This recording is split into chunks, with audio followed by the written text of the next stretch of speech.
Короче, урматтуу достор, азыркы видеодо мен таранчы бергем ителгиге. Анан таранчы берсем, ал ителги кармап жеген да. Анан ошо видеону киргизе коюп, оңгор эмес жалыптар келип, оңгор эмес жалып кылып атып, азыр Инстаграм зорго турат да. Өчүп калышына аз калыпчы. Болсо Инстаграмга дагы 15 000 адам чогулткан. Ушу куштарды тартып, бирдекелер тартып жүрүпчү. Ютубта дагы ошондой болуп атат да. Эми башкаларга кандай болуп атат түшүнүксүз, бирок именно менде ошондой болуп атат. Жана акыта киргизбейсиңби дегендер бар го.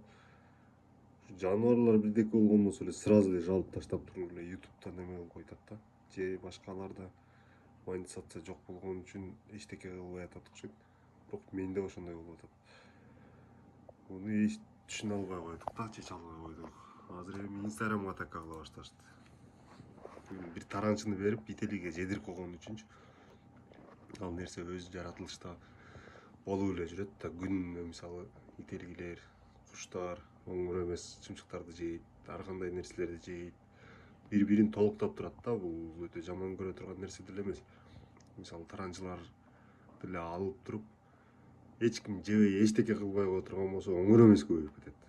Көбөйүп кетип, алар өлгөндөн көбөйө бере турган болсо, уже адамга зыян тийгизе баштайт.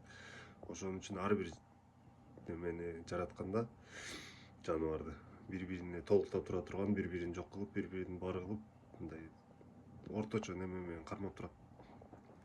Анан бул жерде просто мен кармап туруп берип койгонум болуп атат да. Ошо эле.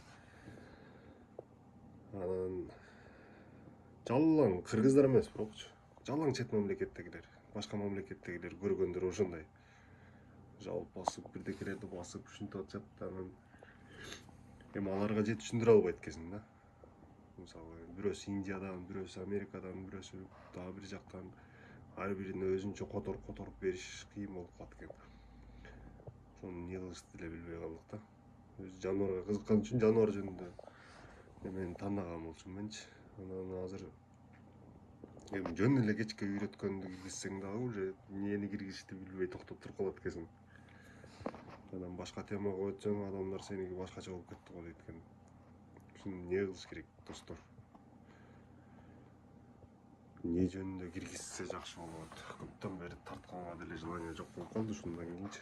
Эми биз баягы үндүккө чакыргандан башка башында андай болбой атты эле, монетизация уланганга чейинчи, улангандан кийин ушундай болуп калды. Эмне тартышты билбей калдык, же каналды өзгөртүп салыш керек болуп атат да. Ошо достор, тынч болгула.